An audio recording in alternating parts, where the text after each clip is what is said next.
저녁 어스름에야 그레고르는 혼수 상태와도 비슷한 깊은 잠에서 깨어났다. 충분히 자고 충분히 쉰 느낌이 드는 걸 보면 방해가 없었더라도 오래지 않아 깨었을 것이 분명한데도 그는 현관으로 나가는 문을 조심스럽게 닫는 소리와 빠른 발걸음 소리가 자기를 깨운 것 같았다. 가로등 불빛이 천장 군데군데 그리고 가구의 윗부분에 창백하게 비쳐들고 있었으나 그레고르가 누워있는 아래쪽은 어두웠다. 그곳에서 무슨 일이 일어났는지 알아보기 위해 이제야 비로소 그가 평가하기를 배우게 된 더듬이들로 아직은 서툴게 더듬으면서 문 쪽으로 천천히 몸을 밀어갔다. 왼쪽 옆구리에 생긴 기다란 한 가닥 흉터가 불편하게 당겼으며 그는 좌우 두 줄 다리들을 규칙적으로 절뚝거려야 했다. 더군다나 아침나절에 있었던 사건으로 심하게 다친 다리 하나만 다친 것도 기적에 가까웠다. 감각을 잃은 채 질질 끌렸다. 문께에 와서야 그는 대체 무엇이 그를 그곳으로 이끌었는지 알아차렸으니 그것은 무언가 먹을 수 있는 것의 냄새였다. 거기에는 달콤한 우유가 담긴 접시와 잘게 자른 흰빵 조각이 우유에 적셔진 채 놓여 있었던 것이다. 아침보다 한결 더 배가 고팠던 터라 하마터면 그는 웃을 뻔했으며 바로 눈이 잠길 만큼 우유 속에 머리를 박았다. 그러나 곧 그는 실망해서 물러났다. 불편한 왼쪽 옆구리 때문에 먹는 것이 힘들었을 뿐만 아니라 온몸을 들썩이며 함께 움직여야만 먹을 수 있었다. 그가 평소에 가장 즐겨 마셨던 것이고 그래서 분명히 누이 동생이 들여다 놓았을 우유가 도무지 마시라고는 없어서 그는 거의 혐오감을 품고 접시가 놓인 곳으로부터 방 한가운데로 기어 들어와 버렸다. 그레고르가 문틈으로 보니 거실에 가스등이 켜져 있었으나 여느 때 아버지가 이 시간이면 어머니와 누이에게 오후에 나온 신문을 큰 소리로 읽어주곤 했던 것과는 달리 지금은 아무 소리도 들리지 않았다. 누이가 자기에게 늘 이야기하고 또 편지에도 쓰곤 했던 이 낭독이 최근 들어서는 아예 폐지된 모양이었다. 분명 집이 비어 있지는 않았건만 사방이 너무도 고요했다. 이 얼마나 고요한 생활을 식구들은 영위하고 있는가 하고 말하며 그레고르는 자기 앞의 어둠을 물끄러미 응시한 채 스스로가 부모와 누이에게 그러한 삶을 마련해 줄 수 있었다는데 커다란 자부심을 느꼈다. 그런데 지금 모든 고요, 모든 유복함, 모든 만족이 졸지의 충격으로 끝나버린다면? 이런 생각에 빠지지 않기 위해 그레고르는 몸을 움직여 방 안을 이리저리 기어다녔다. 그 긴 저녁 동안 한쪽 옆문이 한 번, 다른 한쪽 옆문이 한 번 조금 열렸다가 금세 다시 닫혔다. 누군가가 들어오려다 다시금 고민을 너무 많이 했었나 보다. 들어오려다 망설이고 있는 방문객을 어떻게 해서든 들어오게 하거나 아니면 적어도 그가 누구인지 알아보기로 결심하고 그레고르는 거실로 통하는 문 옆에 바짝 다가섰다. 그러나 문이 더 이상 열리지 않아 그레고르는 헛되이 기다렸다. 아침에 문들이 잠겨 있었을 때는 모두가 그의 방으로 들어오려 하더니 그가 문 하나를 열어놓았고 다른 문들은 낮 동안 분명히 열어놓았을 지금은 그의 방에 더는 아무도 오지 않았으며 열쇠도 밖에서 꽂혀 있었다. 밤이 깊어서야 거실에 불이 꺼졌고 부모님과 누이가 그토록 오래 자지 않고 있었음을 쉽게 확인할 수 있었으니 이제서야 셋이 모두 발끝으로 걸으며 멀어져 가는 소리가 똑똑히 들렸던 것이다. 이제는 분명 아침까지 아무도 그레고르에게 오지 않을 테니 그는 자신의 삶을 어떻게 새로이 꾸려가야 할지를 방해받지 않고 생각해 볼 긴 시간을 갖게 되었다. 그러나 그가 넓적하게 바닥에 누워 있을 수밖에 없는 천장 높은 텅 빈 방이 이미 5년 전부터 살아온 방이건만 왠지 모르게 그를 불안하게 해서 반은 무의식적으로 몸을 돌려 그리고 가벼운 수치심을 느끼면서 그는 서둘러 소파 밑으로 기어 들어갔는데 거기서 그는 등이 약간 눌리고 머리를 들 수 없었음에도 불구하고 곧 아늑함을 느꼈고 다만 너무 넓적해서 머리를 소파 밑으로 완전히 집어넣을 수 없는 것이 유감일 뿐이었다. 밤새 거기서 그는 선잠에 들었다가 배가 고파 자꾸만 놀라 깨면서 또 근심과 불분명한 희망에 빠지기도 했다. 그러면서 그는 당분간 조용히 하며 인내로써 그리고 식구들을 최대한 생각하여 자기가 지금의 상태로는 식구들에게 야기할 수밖에 없는 불유쾌한 일들을 그들이 견딜 수 있도록 해주어야겠다는 결론에 이르곤 했다. 이른 아침, 아직 어둑어둑할 때 그레고르에게는 자기가 방금 한 결심의 힘을 시험해 볼 기회가 생겼다. 현관 쪽에서 누이가 옷을 거의 다 차려입은 채 문을 열고 긴장한 얼굴로 방을 들여다보았다. 누이는 그를 금방 발견하지는 못했으나 소파 밑에 있는 그를 보고는 맙소사, 그도 어딘가에는 있어야 하지 않겠는가. 날아서 도망칠 수도 없는데. 너무 놀라서 자신을 가누지 못하고 출입문을 밖에서 쾅 닫아버렸다. 그러나 그녀는 자신의 행동을 후회하기라도 하듯이 바로 다시 문을 열고 중환자가 있는 집에서나 낯선 남자 곁에서처럼 발끝으로 걸어 들어왔다. 그레고르는 소파 가장자리까지 머리를 바싹 내밀고 누이를 관찰했다.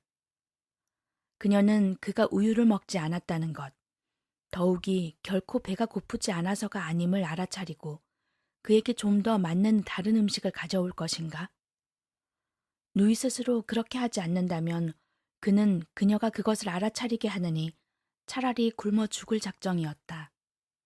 비록 소파 밑에서 기어 나와 누이의 발밑에 몸을 던지고는 뭐든 먹기 좋은 것을 달라고 청하고 싶은 생각이 걷잡을 수 없이 밀려들었으면서도. 그런데 누이 스스로가 주위에 약간 흘렀을 뿐 접시에 아직 우유가 가득 담긴 것을 알아보더니 놀라서 곧 그러나 맨손이 아니라 헝겊조각으로 집어들고 밖으로 나갔다. 그레고르는 누이가 대신 무엇을 가져올지 극도로 궁금했으며 거기에 대해 이런저런 생각을 한껏 해보았다. 그러나 아무리 해도 누이가 마음을 써서 실제로 무엇을 할지 짐작해낼 수 없었으리라. 누이는 그의 입맛을 시험해 보려고 온갖 음식을 가져와 헌신문지 위에 골라보라고 늘어놓았으니 말이다.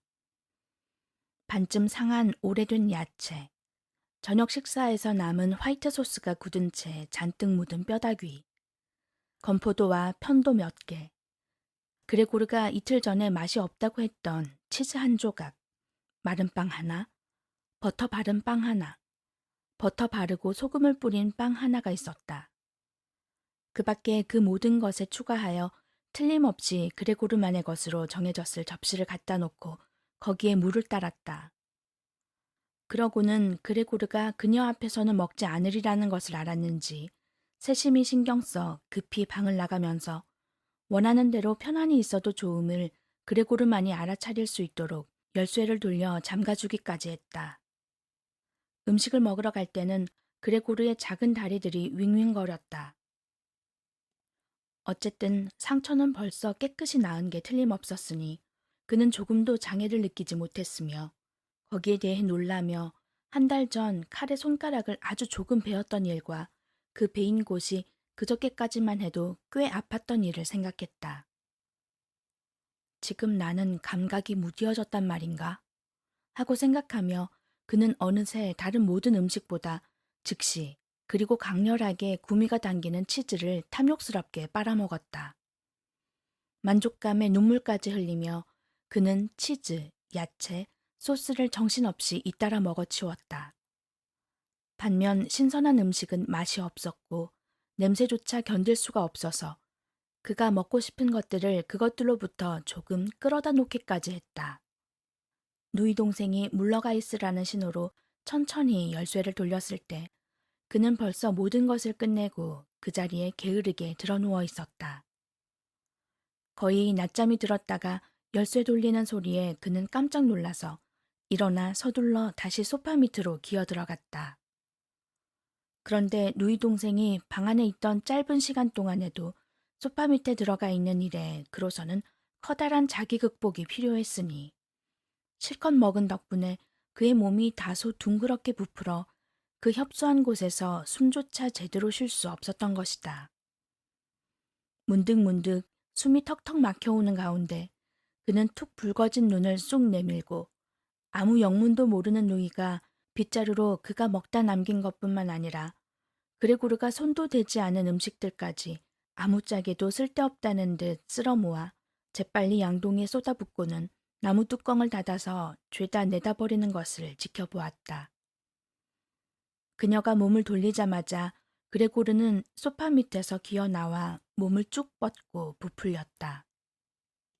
이런 식으로 이제 그레고르는 날마다 음식을 받아 먹었다. 부모님과 하녀가 자는 아침에 한 번, 두 번째는 다들 점심을 먹고 난 뒤였다. 그때 부모님이 또 잠깐 자고 하녀는 누이 동생이 뭔가를 사러 보내기 때문이었다. 확실히 부모님도 그레고르가 굶어 죽기를 바라지 않겠지만 어쩌면 그가 먹는 것에 대해 간접적으로 아는 것 이상은 견딜 수가 없었으리라. 누이는 어쩌면 부모의 슬픔을 조금이나마 덜어주고 싶은 것뿐이리라. 실제로는 그들이야말로 충분히 괴로워하고 있을 테니까. 어떤 핑계로 저 첫날 오전 의사와 열술쟁이를 집 밖으로 되돌려 보냈는지 그레고르는 전혀 듣지 못했다. 그의 말을 알아듣지 못하니 아무도, 누이 동생까지도 그가 다른 사람의 말을 알아들을 수 있으리라고는 생각하지 않았기 때문이다. 그리하여 그는 누이 동생이 그의 방에 와 있을 때면 다만 여기저기에서 그녀의 한숨 소리와 그녀가 성자들을 불러대는 소리를 듣는 것으로 만족해야 했다. 나중에 그녀가 모든 것에 다소 완전히 익숙해지는 일은 물론 거론조차 할 수 없고 뒤에야 비로소 그레고르는 친절한 의도를 담은 혹은 그렇게 해석될 수 있는 말을 포착해낼 수 있었다. 오늘은 맛이 있었구나. 그가 남김없이 먹어치웠을 때면 누이는 그렇게 말했고 반대일 경우에는 그 횟수가 점점 늘어갔는데 거의 슬퍼하며 말하곤 했다. 또 다 그대로 남았네.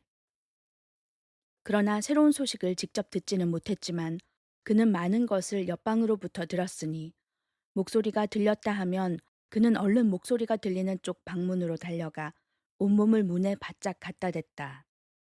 특히 처음에는 어떤 식으로든 은밀이라도 모든 대화가 그를 화제로 이루어졌다. 이틀 동안은 식사 때마다 이제 어떻게 할지 상의하는 소리가 들렸고 식사 시간들 사이에도 같은 주제에 대해 이야기했다.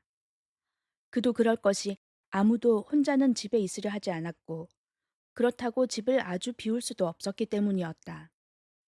하녀 역시 바로 첫날 그녀가 벌어진 일에 대해 무엇을 얼마만큼 알고 있는지는 아주 분명치 않았다. 어머니에게 그만두게 해달라고 무릎을 꿇고 빌다시피 했고 15분 후 떠나면서 그녀는 마치 그것이 여기서 그녀에게 베풀어질 수 있는 가장 큰 적선이라도 되는 듯이 그만두게 해준 데 대해 눈물로 감사해하며 그 누구도 요구하지 않았건만 아무에게도 눈꽃만큼도 누설하지 않겠노라고 엄숙하게 맹세했다. 이제는 누이 동생이 어머니와 함께 요리를 해야 했다. 아무려나 그리 힘든 일은 아니었다. 사람들이 거의 아무것도 먹지 않았기 때문이다. 언제나 그레고르는 한 사람이 헛되이 다른 사람에게 먹기를 권하고 그러면 고마워요, 됐어요. 나 그 비슷한 대답밖에는 돌아오지 않는 것을 거듭 들었다. 마시는 일은 전혀 없는 것 같았다.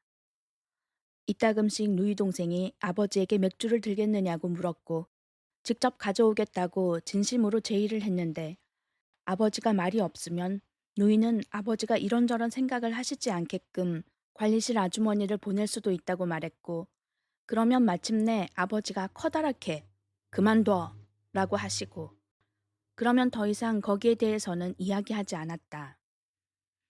이미 첫날부터 아버지는 어머니와 누이의 전체 재산 상태와 앞날의 전망을 설명했다. 이따금씩 아버지는 테이블에서 일어나 5년 전 그의 가게가 파산했을 때 건져낸 조그만 비밀금고에서 이런저런 증서나 장부 같은 것을 꺼내오곤 했다. 아버지가 복잡한 자물쇠를 열어 찾던 것을 꺼내고 나서 다시 잠그는 소리가 들렸다. 아버지의 이런 밝힘은 부분적으로는 그레고르가 갇힌 일에 들을 수 있었던 최초의 즐거운 일이었다. 그는 아버지가 저 사업에서 땡전 한 푼 건지지 못했다고 생각했던 것이다. 적어도 그에게 아버지는 그 반대되는 말은 한 일이 없고 그레고르도 그런 걸 아버지에게 물어보지 않았다. 그레고르의 근심은 오로지 당시 모두를 여지없는 절망으로 몰아넣은 사업의 불운을 식구들이 최대한 빨리 잊어버리게끔 하는데 진력하는 것이었다. 그리하여 당시 그는 아주 특별한 열의를 다 바쳐 일을 시작했고 거의 하룻밤 사이에 보잘것없는 점원 보조원에서 외판 사원이 되었다. 외판 사원은 물론 돈을 버는 방식이 아주 달랐고 작업의 성과가 즉시 수수료 형식으로 현금으로 변했으니 그것을 놀라고 기뻐하는 식구들 앞 테이블 위에 올려놓을 수 있었다. 그때가 좋은 시절이었다. 그 이후에는 한 번도 그런 시절이, 적어도 그런 빛을 띠고는 되풀이되지 않았던 것이다. 후일 그레고르가 돈을 많이 벌어 온 식구의 낭비를 감당할 수 있었고 실제로 감당하기도 했지만 말이다. 사람들이 익숙해졌던 것이다. 식구들이나 그레고르 역시도. 식구들은 돈을 감사하게 받았고 그는 기꺼이 가져다 주었으나 특별한 따뜻함은 더 이상 우러나지 않았다. 다만 누이 동생만은 아직도 그레고르의 마음을 떠나지 않았고 자기와는 달리 음악을 몹시 사랑하고 감동적으로 바이올린을 켤 줄 아는 누이를 내년에 돈이 많이 들겠지만 돈이야 어떻게든 만들 테니 학비에 상관없이 음악 학교에 보내는 것이 그의 남모르는 계획이었다. 그레고르가 도시에 잠깐씩 머무를 때면 누이 동생과 대화할 때 음악 학교가 자주 언급되었으나 늘 그 시련은 생각할 수도 없는 아름다운 꿈으로서였고 부모님은 무심히 하는 이 언급조차도 듣기 좋아한 적이 없었지만 그레고르는 그 생각을 아주 구체적으로 했고 크리스마스 저녁 엄숙하게 그것을 천명할 계획이었다. 문에 바짝 붙어서 귀를 기울이는 동안 지금 그의 상태로는 아무 쓸모도 없는 그런 생각이 그의 머리를 스쳐갔다. 이따금씩 그는 온몸이 피곤해 더는 들을 수가 없어 머리를 아무렇게나 문에 부딪히게끔 내버려 둘 때가 있었는데 그랬다가는 바로 다시 꼿꼿이 쳐들었다. 그가 그러면서 내는 조그만 소리까지도 옆방에 들려 그러면 모두 입을 다물었던 것이다. 또 무슨 짓을 하는구나 하고 아버지가 잠시 후 분명 문 쪽을 향해서 말했고 그러면 끊어졌던 대화가 점차 다시 이어졌다. 그레고르는 흡족하게도 이제 알게 되었다. 아버지가 자주 설명을 하면서 스스로 그 일들을 벌써 오랫동안 제쳐두어 왔던 탓이기도 하고 어머니가 모든 것을 한번 말하면 얼른 알아듣지 못하기도 했던 탓에 되풀이했기 때문에 별별 불운이 다 닥쳤지만 아주 적은 재산이 옛 시절부터 지금까지 아직 남아있어 손을 대지 않은 이자가 그 사이 약간 불어났다는 것을 말이다. 그 밖에도 그레고르가 다달이 집으로 가져오는 돈이 그는 자기 몫으로 몇 굴덴만 가질 뿐이었다. 남김없이 모여 소자본이 되어 있었다. 그레고르는 방문들 뒤에서 이 기대하지 않았던 신중함과 절약에 대해 기뻐하며 열성적으로 고개를 끄덕였다. 사실 이 남은 돈으로 아버지는 사장에게 진 빚을 갚아나갈 수도 있었고 그랬더라면 그가 이 책무에서 벗어날 그날이 훨씬 앞당겨졌으리라. 그러나 지금으로서는 아버지가 계획해 놓았던 대로 이렇게 된 것이 의심의 여지 없이 더 낫다. 그렇지만 이 돈은 식구들을 예컨대 이자 같은 것으로 먹여 살리기에는 어림도 없이 적었다. 한 해, 기껏해야 2해 동안 식구들을 지탱해 줄 수 있을지 모르겠으되 그 이상은 안 되었다. 말하자면 사실 그것은 손을 대서는 안 되고 비상시를 위해 모아두어야 할 금액에 불과했고 먹고 살 돈은 따로 벌어야 했다. 그런데 아버지는 건강하기는 하지만 이미 5년 전부터 아무 일도 하지 않았고 아무튼 많은 것은 엄두를 낼 수 없는 노인이었다. 힘들었건만 성과는 없었던 그의 인생에서 맞은 첫 휴가였던 이 5년 동안 아버지는 기름이 많이 끼어 정말이지 뒤뚱거리게 되었던 것이다. 그러니 이제 어쩌면 집안을 돌아다니는 것도 힘이 들 만큼 호흡이 가빠져 하루 건너 하루 열린 창가 소파에서 시간을 보내는 천식으로 고생하는 늙은 어머니가 돈을 벌어야 한다는 말인가? 17살에다 아직 어린아이이고 예쁘장하게 옷 입고 실컷 자고 살림 조금 돕고 몇 가지 소박한 오락에 끼고 무엇보다 바이올린이나 켜면서 살아온 누이 동생이 돈을 벌어야 한단 말인가? 이야기가 이 돈을 벌어야 할 필연성에 미치면 언제나 그레고르는 문에서 떨어져 문 옆에 놓인 서늘한 가죽 소파에 몸을 던졌다. 수치와 슬픔으로 몸이 뜨거웠기 때문이다. 그는 자주 거기 밤새도록 누워 한순간도 잠을 못 이루었고 여러 시간을 가죽 소파 위에 웅크리고 있을 뿐이었다. 아니면 큰 힘이 드는 것을 겁내지 않고 안락의자를 창가로 밀어다 놓고는 창문 아래 벽을 기어올라 안락의자의 몸을 버틴 채 창가에 기대었다. 다만 이전에 창밖을 내다보며 느껴졌던 해방감에 대한 그 어떤 회상 같은 것에 잠겨. 그도 그럴 것이 실제로 그는 날이 갈수록 약간 떨어져 있을 뿐인 사물들도 점점 흐릿하게 보였던 것이다. 맞은편의 병원만 해도 전에는 너무도 자주 보게 되어 욕을 했었는데 이제는 도무지 보이지가 않았으며 자기가 조용하기는 하되 아주 도시적인 샤로텐가에 살고 있다는 사실을 똑똑히 알고 있지 않았더라면 창밖으로는 온통 잿빛 하늘과 잿빛 땅이 구분할 수 없게끔 한데 엉겨있는 황야만 보인다고 믿었을 것이다. 단 2번 주의 깊은 누이 동생이 안락의자가 창가에 놓여있는 것을 보고 말았는데 그때마다 그녀는 방을 치운 다음 안락의자를 다시 그대로 창가에 밀어놓고 그때부터는 안쪽 창문을 열어놓기까지 했다. 그레고르가 누이 동생과 이야기하는 것이 가능해 그녀가 그를 위해 해야만 하는 모든 것에 대해 그녀에게 감사의 말을 할 수만 있었더라도 그녀의 봉사는 한결 힘이 덜 들었으리라. 그렇지 못했기에 그는 괴로웠다. 누이 동생은 참으로 그 모든 것의 거북함을 최대한 씻어 없애려 했으며 시간이 지나면 지날수록 물론 그만큼 더 잘하기도 했다. 그러나 그레고르 또한 훨씬 더 정확하게 꿰뚫어 볼 수 있었다. 누이가 방으로 들어오는 것부터가 그는 끔찍했다. 들어오자마자 누이는 한시도 허비하지 않고 출입문들을 닫았다. 누구도 그레고르의 방을 보지 않아도 되도록 신경을 쓰면서 곧장 창가로 달려가 질식이라도 하겠다는 듯이 창문을 급한 손길로 획 열어젖히고는 추운 날에도 잠깐 창가에 머물며 깊이 숨을 쉬었다. 이렇게 뛰어다니고 소란을 부림으로써 누이는 날마다 2번씩 그를 놀라게 했다. 그럴 때마다 그레고르는 소파 밑에서 벌벌 떨었다. 그러면서도 그는 아주 잘 알고 있었다. 누이 역시 자기가 있는 방 같은 곳에서 창문을 닫고 머무를 수만 있었더라면 기꺼이 그가 그런 꼴을 당하지 않도록 해주었으리라는 것을. 한 번은 그레고르가 변신한 지 벌써 1달이 되어 이미 누이 동생으로서는 그레고르의 모습을 보았다 하여 즐겁을 할 특별한 이유 같은 것은 더 이상 없을 무렵이었는데 누이가 평소보다 조금 일찍 와서 그가 움직이지 않고 그러니만큼 깜짝 놀라기 십상이기에 서서 창밖을 내다보고 있는 것을 보고 말았다. 누이가 곧장 창문을 여는데 장애가 되는 곳에 그가 서 있었던 만큼 누이가 들어오지 않았더라도 뜻밖일 할 수는 없었으리라.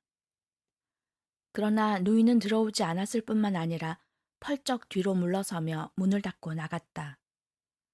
모르는 사람이 보기라도 했더라면 영락없이 그레고르가 그녀가 오기를 숨어서 기다리고 있다가 그녀를 깨물려고 한 줄로 생각했을 것이다. 그레고르는 물론 즉시 소파 밑으로 몸을 숨겼다. 그러나 정오가 되도록 기다려서야 누이가 다시 들어왔는데 누이는 여느 때보다 훨씬 불안해 보였다. 그 모습을 보며 누이에게는 그를 보는 것이 아직 견딜 수 없는 일이며 앞으로도 분명 견딜 수 없는 일이라는 것, 그리고 누이가 조금이라도 그의 모습을 보게 되면 도망치지 않기 위해 자신을 억눌러야 하리라는 것을 알아차렸다. 누이가 자기를 보지 않게 해주기 위해 그는 어느 날 자기의 등에 이 작업을 하는데 4시간이 걸렸다. 호청을 지고 소파로 날라 자기 몸이 죄다 가려져 누이가 몸을 굽히더라도 그를 보지 않을 수 있게끔 정돈을 해놓았다. 누이가 이 호청이 불필요하다고 생각했다면 그런 식으로 숨쉴 틈 없이 자신을 차단하는 것이 그레고르에게 즐거운 일일 리는 없는 만큼 그것을 치워버렸겠지만 누이는 호청을 그대로 가만히 내버려 두었으며 누이 동생이 이 새로운 장치를 어떻게 받아들이는지 보려고 호청을 한번 조심스럽게 약간 들어보았을 때 그는 그녀의 고마워하는 눈길을 보지 않았나 하는 생각마저 들었다. 처음 2주일 동안 그의 부모는 그에게 올 엄두조차 못 냈고 누이가 지금 하는 일에 대해 부모가 전적으로 인정해주는 말을 그는 자주 들었다. 그때까지는 누이가 별 쓸모없는 계집아이로 보여 누이에게 화를 내는 일이 잦았던 아버지와 어머니는 자주 누이 동생이 방을 치우는 동안 그레고르의 방 앞에서 기다렸고 누이는 방을 나오는 대로 곧장 방이 어떠했는지 그레고르가 무엇을 먹었는지 이번에는 그가 어떻게 처신했는지 그리고 혹시 조금이라도 나아진 점이 보이는지 어떤지를 아주 자세하게 이야기해 주어야 했다. 아무튼 어머니는 비교적 빠른 시일 안에 그레고르를 찾아봤으면 했으나 아버지와 누이는 처음에 합당한 이유를 들어 그녀를 만류했는데 그 근거들은 그레고르가 신중히 들어봐도 전체적으로 이의 없이 동의할 만한 것이었다. 그러나 나중에는 어머니를 완력으로 제지해야 했는데 그렇게 되어 어머니가 그레고르에게 가게 좀 해줘요. 그 애는 불쌍한 내 아들이란 말이에요. 내가 그 애한테 가봐야 한다는 걸 이해하지 못한단 말이에요. 하고 소리칠 때면 그레고르는 어머니가 물론 날마다는 아니더라도 일주일에 한 번쯤 들어오는 것이 좋을지도 모르겠다는 생각을 했다. 어머니라면 용기야 있지만 아직 어린아이이고 궁극적으로는 어쩌면 그저 어린아이다운 얕은 생각에서 그 어려운 일을 떠맡은 누이 동생보다는 모든 것을 훨씬 더 잘 이해하지 않겠는가. 어머니를 보려는 그레고르의 소원은 곧 이루어졌다.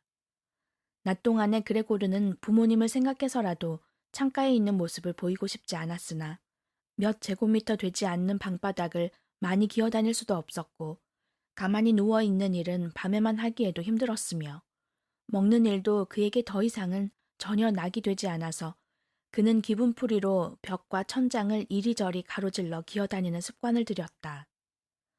특히 그는 천장에 즐겨 매달려 있었다. 그건 마룻바닥에 누워있는 것과는 사뭇 달랐다. 한결 자유롭게 숨 쉴 수 있었으며 가벼운 진동이 온몸을 스쳐 지나갔고 그러다 보면 그레고르가 거기 꼭대기에서 거의 행복한 방심 상태에 빠져 있다가 그 자신도 깜짝 놀라게 바닥에 떨어져 털썩 소리를 내는 일도 있었다. 그러나 이제는 물론 전과는 아주 다르게 몸을 마음대로 놀릴 수 있어 그렇게 심하게 떨어져도 상처를 입지는 않았다. 누이 동생은 그레고르가 스스로를 위해 찾아낸 새로운 유희를 즉시 알아채고는 그가 기어다니며 여기저기 점액질의 흔적을 남겼던 것이다. 그레고르가 한껏 기어다닐 수 있게끔 방해가 될 만한 가구들, 그러니까 우선 장롱과 책상을 치워버렸다. 그런데 누이는 그 일을 혼자서 해낼 수는 없었고 아버지에게는 감히 도움을 청하지 못했으며 하녀가 도와주지 않을 것은 아주 분명했다. 이 16살 소녀는 전번 요리사가 그만둔 일에 용감하게 버티고는 있지만 부엌 문을 어느 때나 걸어 잠그고 특별한 호출에만 열어주어도 되게 해주십사고 빌었으니까. 그래서 누이 동생은 아버지가 안 계실 때 한 번 어머니를 모셔오는 수밖에 도리가 없었다. 기쁨에 들뜬 탄성을 지르며 어머니가 다가왔다. 그러나 그레고르의 방문 앞에서는 입을 다물었다. 물론 누이 동생이 우선 방안이 제대로 되어 있는지 살펴보고 난 뒤에야 비로소 어머니를 들여보냈다. 그레고르는 황급히 더욱 깊숙이 주름이 많이 지게 호청을 끌어당겼으니 전체 모습은 정말이지 그저 우연히 소파 위에 던져놓은 호청같이 보였다. 그레고르는 또한 이번에는 호청 밑에서 훔쳐보지 않았다. 이번에 어머니를 보는 것은 포기했고 어머니가 이제 왔다는 사실이 그저 기쁘기만 했던 것이다. 오세요. 보이지는 않는데요. 하고 누이 동생이 말했는데 분명 누이는 어머니의 손을 잡고 인도하고 있을 것이다. 두 힘없는 여자가 무겁기만 한 낡은 장롱을 제자리에서 밀어내는데 누이 동생이 내내 무리할까봐 걱정하는 어머니의 경고에 귀 기울이지 않고 작업의 대부분을 떠맡아야 하는 소리를 그레고르는 듣고 있었다. 매우 오래 걸렸다. 15분쯤 지났을 무렵 어머니가 말하길, 첫째, 서랍장이 너무 무거워서 아버지가 오실 때까지 일을 끝내지 못해 서랍장이 방 한가운데 있게 되면 그레고르가 오도 가도 못하게 될 터이고, 둘째, 가구를 치워버리는 것이 그레고르 마음에 들지 어떨지 도무지 확실치 않으니 서랍장을 차라리 여기 그냥 놔두자고 말했다. 어머니 보기에는 반대의 경우일 것 같다는 것이다. 텅 빈 벽을 보고 있자니 바로 마음이 짓눌리는데 이 방 안 가구에 오래전부터 익숙한 그레고르야 어찌 이런 느낌이 없겠는가. 그러니 텅 빈 방에서는 버림받은 느낌이 들리라는 것이었다. 그러면 그렇지 않겠니? 하고 어머니가 거의 속삭이다시피 낮은 소리로 말했다. 마치 어디 있는지 정확하게 모르는 그레고르가 말을 알아듣지 못한다는 것을 확신하고 있는 만큼 목소리의 울림조차도 들려주지 않겠다는 듯이. 그런데 그렇지 않겠니? 마치 우리가 가구를 치워버림으로써 그 애가 회복되리라는 희망을 아주 버리고 그 애를 함부로 내팽겨쳐 두겠다고 시위라도 하는 것 같지 않겠니? 그레고르가 다시 우리에게 돌아오면 모든 것이 변함없도록 느끼도록, 그래서 그만큼 더 쉽게 그동안의 시간을 잊어버릴 수 있도록 방을 전과 똑같은 상태로 놔두는 게 제일 좋을 것 같구나. 어머니의 말을 들으면서 그레고르는 식구들 속에서 단조롭게 생활하며 직접 사람으로서의 대화를 전혀 못하다 보니 이 2달이 지나면서 판단력이 흐트러져 버렸음에 틀림없음을 알아차렸다. 그가 자기의 방이 텅 비워지기를 진정으로 원하고 있다는 사실이 달리는 설명되지 않았다. 그렇지 않고서야 아무리 사방으로 방해받지 않고 다닐 수 있다 해도 정말 그가 대를 물려 내려온 가구들로 아늑하게 꾸며진 이 따뜻한 방이 그의 사람으로서의 과거를 동시에 재빨리 모조리 잊어버리면서 기어다닐 동굴로 변하도록 내버려두고 싶어 하겠는가. 벌써 잊어버릴 때가 다가왔단 말인가. 아니면 다만 오래 듣지 못했던 어머니의 목소리가 그의 마음을 뒤흔들어 놓았는가. 아무것도 치워서는 안 된다. 모든 것이 그대로 있어야 한다. 가구들이 자신의 상태에 미치는 좋은 효과들을 그는 포기할 수가 없었던 것이다. 가구가 이 의미 없이 기어 돌아다니는 일을 하는데 장애가 된다면 그건 소멸될 일이 아니라 오히려 큰 장점이었다. 그러나 유감스럽게도 누이 동생은 의견이 달랐다. 그녀는 그레고르의 건에 관한 이야기에서는 그것도 아주 부당하지는 않았지만 부모 앞에서 특별한 전문가를 자처하고 나서는데 익숙했는데 이번에도 어머니의 충고가 누이에게는 서랍장과 책상뿐만 아니라 없어서는 안 될 소파만 빼놓고는 가구들을 모조리 치워버려야 한다고 주장할 충분한 이유가 되었다. 그녀로 하여금 이런 요구를 하게 만든 것은 물론 어린아이가 가질 만한 반항심과 최근 들어 아주 예기치 않게 어렵게 획득한 자신감뿐만이 아니었다.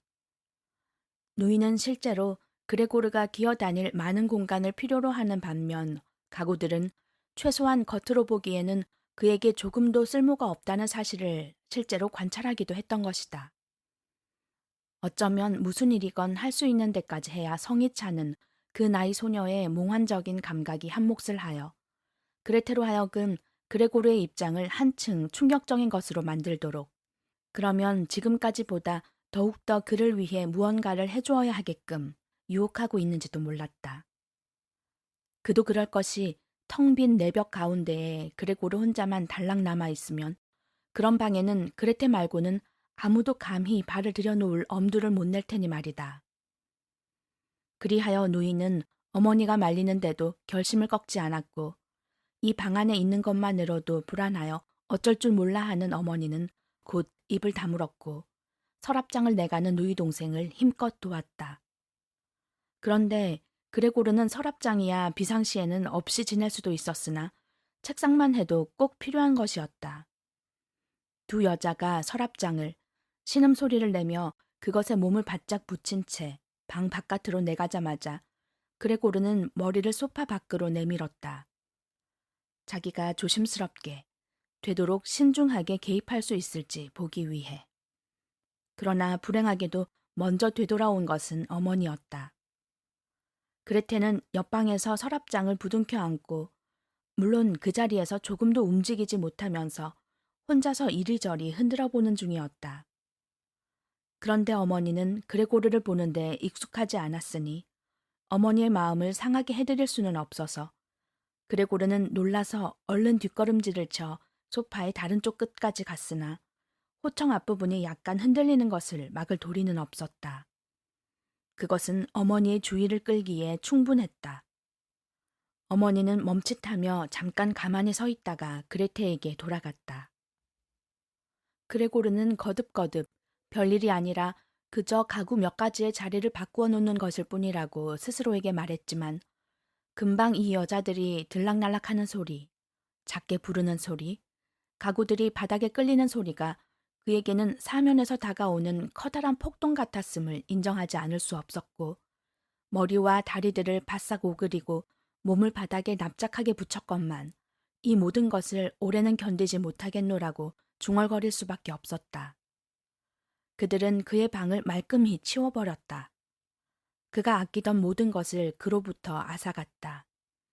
톱과 다른 연장들이 들어있는 서랍장은 벌써 실어 내가버렸고 그가 대학을 졸업한 상인으로서 중고등학생으로서 심지어 초등학생으로서 거기 앉아 숙제를 했던 어느새 바닥에 굳게 들어가 박힌 책상도 지금 흔들거리는 참이었으니 아직 그는 정말이지 두 여자가 가진 좋은 의도를 가늠해 볼 시간이 없었다.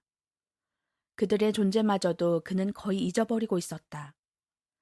지쳐버린 그들은 어느새 입을 다물고 일만 할 뿐이어서 그들의 무거운 발걸음 소리만 들리고 있었으니까. 그리하여 그는 결연히 나왔다. 여자들은 마침 옆방에서 잠시 숨을 돌리느라고 책상에 기대 서 있었다. 달리는 방향을 4번이나 바꾸었다. 정말이지 무엇을 먼저 구해내야 할지 몰랐던 것이다. 그때 그는 비어버린 벽에 온통 털옷에 감싸인 여자의 사진이 눈에 띄게 걸려있는 것을 보고 급히 기어 올라가 액자 유리에 몸을 밀착시켰는데 유리는 그를 꽉 잡아주었고 그의 뜨거운 배에 기분 좋게 와 닿았다. 최소한 그레고르는 지금 빈틈없이 가리고 있는 이 그림만은 분명 그 누구도 빼앗아가지 못하리라. 그는 거실 문 쪽으로 고개를 돌렸다. 여자들이 돌아오나 살펴보기 위해.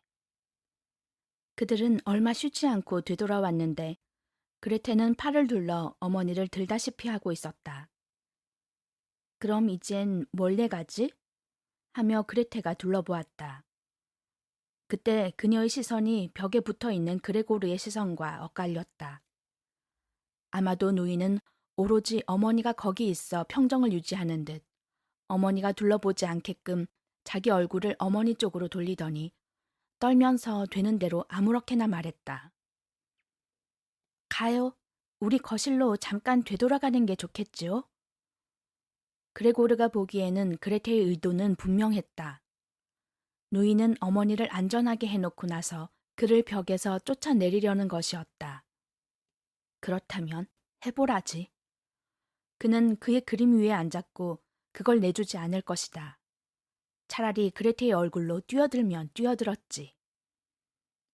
그러나 그레테의 말이야말로 어머니를 정말 불안하게 만들었으니 어머니는 옆으로 비켜서면서 꽃무늬 벽지 위에 거대한 갈색 얼룩을 보고 말았고 자기가 본 것이 그레고르라는 것을 의식하기도 전에 울부짖는 잠긴 목소리로 오 하느님, 오 하느님 하고 소리치더니 모든 것을 포기하듯이 두 팔을 활짝 펼치고 소파 위로 쓰러져 움직이지 않았다. 이럴 거야, 오빠? 누이 동생이 주먹을 쳐들고 날카로운 시선으로 쳐다보며 소리쳤다. 그것은 변신한 이래 누이가 그에게 직접 던진 최초의 말이었다. 누이는 무엇이든 실신한 어머니를 깨울 각성제를 가져오려고 옆방으로 달려갔다. 그레고르도 돕고 싶었다. 아직 그림을 구할 시간은 있었다. 액자 유리에 단단히 달라붙어 있었기에 무리하게 몸을 떼어야 했다. 그러고 나서는 자기가 예전처럼 누이 동생에게 무슨 충고라도 해줄 수 있는 듯이 옆방으로 달려갔지만 그곳에 가보니 할 일 없이 누이 뒤에 서 있을 수밖에 없었다. 그동안 누이는 여러 가지 약병들을 뒤지다가 돌아서더니 또 놀라서 약병 하나를 바닥에 떨어뜨려 깼다. 깨진 유리 조각 하나가 그레고르의 얼굴을 상하게 했고 뭔가 부식성의 약품이 그의 주위로 흘렀다. 그러자 그레테는 오래 머물러 있지 않고 잡을 수 있는 만큼 약병들을 잔뜩 집어들고 어머니에게 뛰어갔고 문을 발로 쾅 닫았다. 그레고르는 이제 자기의 잘못으로 죽을 지경에 놓인 어머니로부터 차단되어 있었는데 문을 열어서는 안 되었다. 어머니 곁에 있어야 하는 누이 동생을 쫓아낼 게 아니라면 기다리는 것밖에는 할 수 있는 일이 없었다. 자책과 걱정으로 마음 졸이며 그는 기어다니기 시작했다. 벽, 가구, 천장 할 것 없이 온갖 데를 기어 돌아다니다가 마침내 온 방이 그의 주위에서 빙글빙글 돌기 시작했을 때 그는 절망에 빠져 커다란 책상 한복판에 뚝 떨어졌다. 잠시 시간이 흘렀다. 그레고르가 기운 없이 거기 누워 있었고 사방이 고요했다. 어쩌면 좋은 징조였다. 그때 초인종 소리가 났다. 하녀는 물론 부엌에서 빗장을 걸어 잠그고 있으니 그레테가 문을 열러 가야 했다. 아버지가 오셨다. 무슨 일이냐? 가 아버지의 첫마디였다. 그레테의 모습이 아마 모든 사실을 명백하게 드러내 주었을 것이다. 그레테는 낮은 목소리로 대답했는데 분명 얼굴을 아버지 가슴에 파묻은 것 같았다. 어머니가 기절하셨는데 이제 좀 나아지셨어요. 오빠가 불쑥 나왔거든요. 네, 그럴 줄 알았다. 하고 아버지가 말했다. 내가 늘 너희한테 말하지 않았느냐.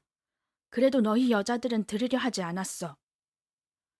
그레고르가 보기에 아버지가 그레테의 너무나도 짧은 보고를 나쁘게 해석하여 자기가 무슨 폭력이라도 휘둘러 일을 저질렀다고 미루어 단정하는 게 분명했다.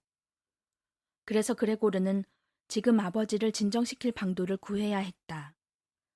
아버지에게 사실을 밝혀줄 만한 시간도 가능성도 없었기 때문에 그리하여 그는 아버지가 현관에 들어서면서 자기가 즉시 자기 방으로 되돌아가려는 최선의 의도를 품고 있으니 그를 쫓아 들여보낼 필요는 없고 문만 열어주면 그가 곧 사라지리라는 점을 바로 알아볼 수 있게끔 자기 방문으로 얼른 도망쳐 문에 몸을 찰싹 붙였다.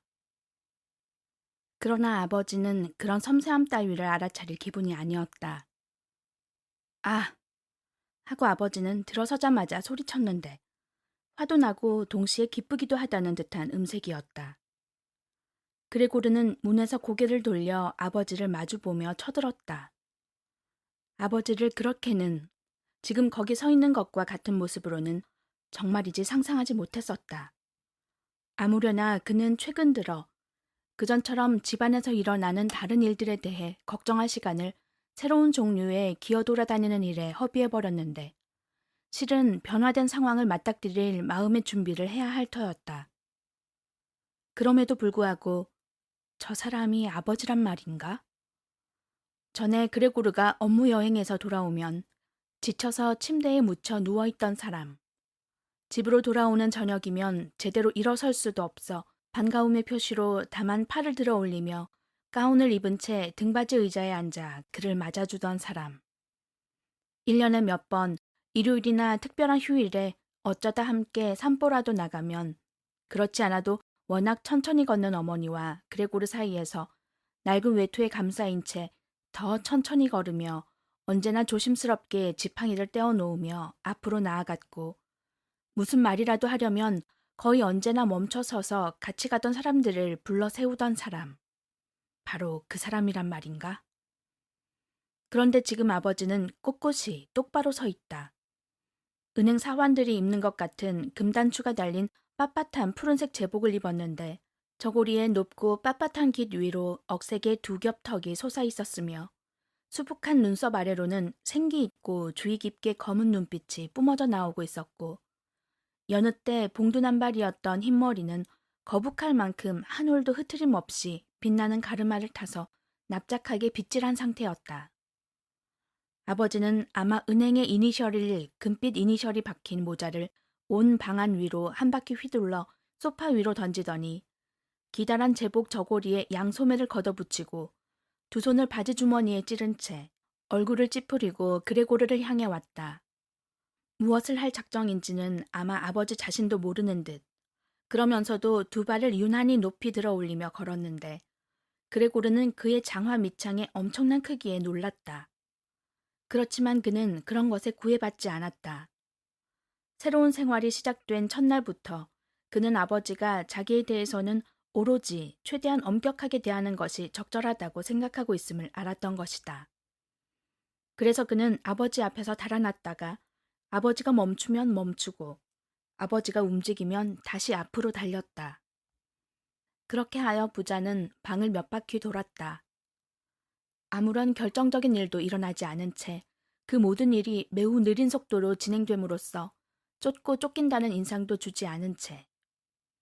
그래서 그레고르도 한동안 마룻바닥을 떠나지 않았는데 무엇보다 그는 아버지가 자신이 벽이나 천장으로 도망치는 걸 보면 각별히 몹쓸 짓으로 여길까봐 겁이 났던 것이다. 아무튼 그레고르는 이런 느린 달리기조차 올해는 견디지 못하겠노라고 중얼거려야 했다. 아버지가 한 걸음을 떼어놓는 동안에도 자기는 헤아릴 수 없이 많이 움직여야 했기 때문이다. 그전에도 썩 믿을 만한 패를 가지지는 못했던 터라 눈에 띄게 숨이 가빠오기 시작했다. 달리기 위해 안간 힘을 쓰느라 비틀거리며 갈 때 그는 눈도 똑바로 뜨지 못했으며 그러다 보니 둔감해져 달리는 것에 의하지 않은 다른 구원은 생각지도 못했고 여기서는 어쨌든 신경을 많이 써서 깎은 모서리와 뾰족한 곳 투성이인 가구들에 가려져 있기는 했지만 그는 자유롭게 내 벽이 비어있다는 사실마저 거의 잊고 있었다. 그때 그 바로 곁에 무엇인가가 가볍게 던져져 날아와 떨어지더니 그 앞으로 굴러왔다. 그것은 사과였다. 곧 두 번째 사과가 뒤이어 날아왔고 그레고르는 놀라서 멈춰섰다. 아버지가 사과로 자기에게 폭탄 세례를 퍼붓기로 결심했으므로 더 달려봐야 소용이 없었다.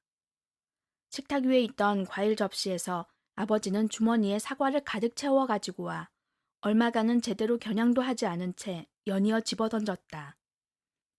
이 작고 붉은 사과들이 전기를 띤 듯 바닥 위를 이리저리 뒹굴며 서로 부딪혔다. 약하게 던진 사과 하나가 그레고르의 등을 스쳤으나 상처를 입히지 않고 떨어졌다. 바로 또 날아온 것은 그러나 그레고르의 등에 호되게 들어가 박혔다. 그레고르는 몸을 질질 끌며 나아가려 했다. 불시에 찾아온 믿을 수 없는 통증이 자리를 옮기면 쓰러질 수 있다는 듯. 그러나 꼼짝달싹 못하게 붙박인 느낌이 들며 모든 감각이 완전히 뒤죽박죽된 채 몸을 쭉 뻗고 말았다. 다만 마지막 시선으로 그는 보았다. 자기 방문이 화다닥 열리며 비명을 지르는 누이에 앞서 실신했을 때 숨을 잘 쉬게 해주려고 누이가 옷을 벗겼기 때문에 속옷바람인 채로 어머니가 달려나와 아버지를 향해 달려갔는데 도중에 풀어놓았던 겹겹 치마가 하나씩 잇따라 방바닥에 미끄러져 떨어졌고 그 치마들 위로 비틀거리며 아버지에게 달려가 한 몸이 되게 껴안더니 그때 그레고르의 시력은 이미 말을 듣지 않았다. 두 손을 아버지의 뒷머리에 감고는 그레고르의 목숨을 보존해 달라고 빌었다.